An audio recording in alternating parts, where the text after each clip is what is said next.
প্রথমেই আপনাদের সকলকে অক্ষয় তৃতীয়ার শুভেচ্ছা জানাই। আপনারা যারা আজকে এসেছেন আপনাদের ধন্যবাদ জানাই। আজকে অক্ষয় তৃতীয়ার দিন আমরা আমাদের চুঁচুড়া বিধানসভায় আমাদের ইস্তেহার, চুঁচুড়া বিধানসভায় আমাদের প্রতিজ্ঞা, সেটা প্রকাশ করতে চলেছি এবং সেই জন্যই আপনাদের প্রত্যেককে ডাকা, যেন চুঁচুড়ার সমস্ত মানুষের কাছে, হুগলি এবং বাংলার সমস্ত মানুষের কাছে আমরা সেটা তুলে ধরতে পারি। তো এটা আমি সবাইকে তুলে ধরতে আমাদের সাথে আমাদের চেয়ারম্যান সাহেব রয়েছেন, আমাদের ব্লক প্রেসিডেন্ট সুভাষ দা আছে, টাউন প্রেসিডেন্ট ফণিদা আছে, সৌমিত্রদা তো আছেনই, চেয়ারম্যান সাহেব।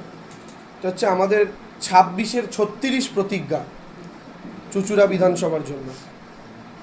2026 বিধানসভা নির্বাচনে আগামী 10 বছরের স্বল্প মধ্য দীর্ঘমেয়াদী পরিকল্পনা, যেটা আমরা চুঁচুড়া বিধানসভার পোলবা, রাজহাট, কোদালিয়া 1, কোদালিয়া 2, সুগন্ধা, দেবানন্দপুর, ব্যান্ডেল এবং চুঁচুড়া শহরের 30টা ওয়ার্ড, সেগুলো জুড়ে আমরা করতে চাই। সেই সমস্তটাই এখানে উল্লেখ রয়েছে। এগুলো আমরা আগামী 3-4 দিনের মধ্যে চেষ্টা করব চুঁচুড়ার প্রত্যেকটা বাড়িতে যেন পৌঁছে দেওয়া যায়, শহর থেকে শুরু করে অঞ্চল। এবং এখানে আমাদের আগামী দিনের পরিকল্পনা, যে কাজগুলো গত 15 বছরে প্রচুর উন্নয়ন হয়েছে, তারপরেও যে কাজগুলো অসম্পূর্ণ এখনও রয়ে গেছে, কারণ development is a continuous process. একটা রাস্তা আপনি তৈরি করলেন, 20 বছর পরও সেই রাস্তা তো থাকবে না, সেটাকে রিপেয়ার করতে হবে, সারাতে হবে। তেমন আপনি একটা আলো লাগালেন, আজকে 2 বছর পর সেটা কাটবে, সেটা বদলাতে হবে। তো এগুলো কন্টিনিউয়াস প্রসেস। এছাড়াও আমাদের নতুন পরিকল্পনা কি চুঁচুড়াকে কেন্দ্র করে, সেই সমস্তটা এখানে লেখা রয়েছে, যেগুলো চুঁচুড়ার সাধারণ মানুষের উদ্দেশ্যে আমরা পৌঁছে দেব। কারণ আমরা প্রত্যেকে জানি মমতা বন্দ্যোপাধ্যায়ের সরকার বাংলায় প্রতিষ্ঠা হচ্ছে 4র্থবারের জন্য। এটা নিশ্চিত, এটা বিধির বিধান, এটা খণ্ডানোর ক্ষমতা কারণ নেই। ফলে মমতা বন্দ্যোপাধ্যায়ের সরকার প্রতিষ্ঠা হচ্ছে আর চুঁচুড়া বিধানসভায় তৃণমূল কংগ্রেস জিতছে, এই দুটোই নিশ্চিত, এই দুটোই ভগবানের লিখে দেওয়া লেখা, এটা কেউ খণ্ডাতে পারবে না। ফলে সেই জায়গা থেকে দাঁড়িয়ে আমাদের লক্ষ্য, আমরা চুঁচুড়া বিধানসভার প্রত্যেক মানুষের কাছে গিয়ে যেটা বারংবার প্রার্থনা করছি, যে আমাদের শুধু বড় ব্যবধান দিয়ে আপনারা আশীর্বাদ করুন।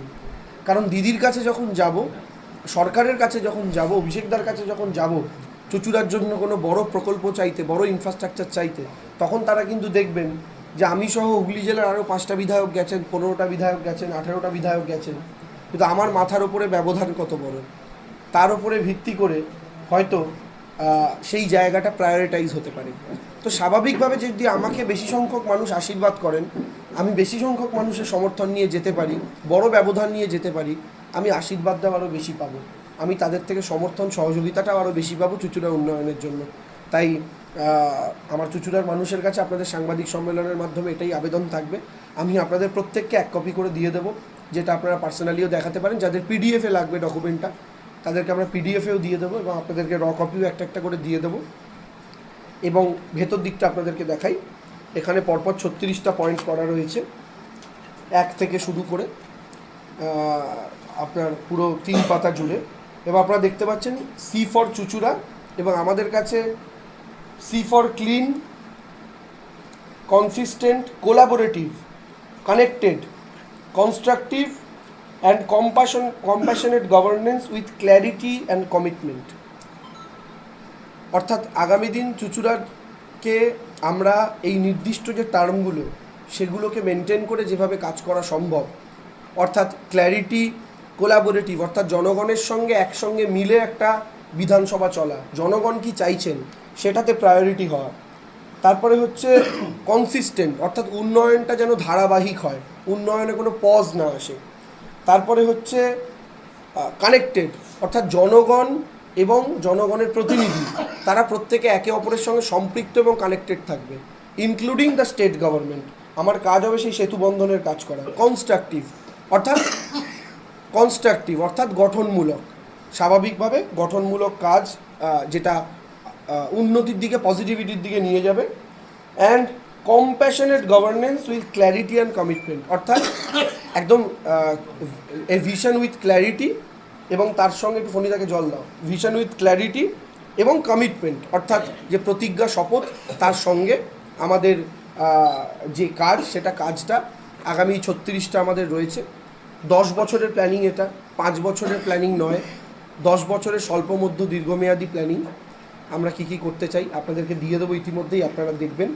এবং আমি সকলকে অনুরোধ করব, চুঁচুড়া বিধানসভার মাটিতে যারা বামেদের ভোট দিয়েছেন এর আগে, আমার বামপন্থীদের কাছে অনুরোধ থাকবে, আপনারা নিজেদের ভোটটা বিজেপিতে না দিয়ে, আপনারা নিজেদের ভোটটা বামেদের দিয়ে নষ্ট না করে আপনারা তৃণমূল কংগ্রেসকে সমর্থনের হাত বাড়িয়ে দিন। মমতা বন্দ্যোপাধ্যায় আজ অবধি যা উন্নয়ন করেছেন, লক্ষ্মীর ভাণ্ডার বলুন, খাদ্যসাথী, স্বাস্থ্যসাথী, রাস্তা, আলো, জল, কোনোটা কিন্তু রাজনৈতিক দল দেখে করেননি। আপনারা একটিবার দিদিকে সমর্থন করুন, হাত বাড়িয়ে দিন। এইটুকু আমার তরফ থেকে আমি কথা দিতে পারি, আগামী 10 বছর, আগে আপাতত 5 বছরের কথা বলি, আগামী 5 বছর চুঁচুড়া বিধানসভায় যে কাজ, যে উন্নয়ন হবে, সেই কাজ এবং উন্নয়নের প্রত্যেক রাজনৈতিক মতাদর্শের লোকেরই রিপ্রেজেন্টেশন থাকবে, প্রত্যেকেরই মতামত থাকবে, তাই দিয়েই কাজ হবে। তো আমার বামপন্থীদের কাছে বিশেষত অনুরোধ থাকবে, প্লাস বিজেপিকে যারা 2024, 2021, এমনকি 2019-এও ভোট দিয়েছিলেন, 19-এ যারা ভোট দিয়েছিলেন তারা অনেকেই এখন আর দেন না, কিন্তু শেষ 24 লোকসভা বা 21-এর বিধানসভাতেও তারা দিয়েছিলেন, তাদের কাছে অনুরোধ থাকবে যে আপনারা আমাদের সঙ্গে আসুন, একটিবার তৃণমূল কংগ্রেসকে সুযোগ দিন। আমি এখানে আপনাদের কারোর ভাই, কারোর বন্ধু, কারোর সন্তান হয়ে এসেছি, আপনাদের সমর্থন চাইছি, আপনারাও সমর্থনের হাত বাড়িয়ে দিন। এইটুকু নিশ্চিত করে বলতে পারি যে আপনারা কেউ কাশি উঠেছে নাকি, আপনারা কেউ হতাশ হবেন না, আপনারা কেউ নিরাশ হবেন না, এটুকু নিশ্চিতভাবে আমরা বলতে পারি। আপাতত এই নির্দিষ্ট জিনিসটা অক্ষয় তৃতীয়ার দিন প্রকাশ করার উদ্দেশ্য ছিল। লাস্টে আমাদের দলের তরফ থেকে একটা স্তম্ভ, 10টা বাছাই করা জিনিস রয়েছে, সেই স্তম্ভটাও সুমরাজ একটু সরে যায়।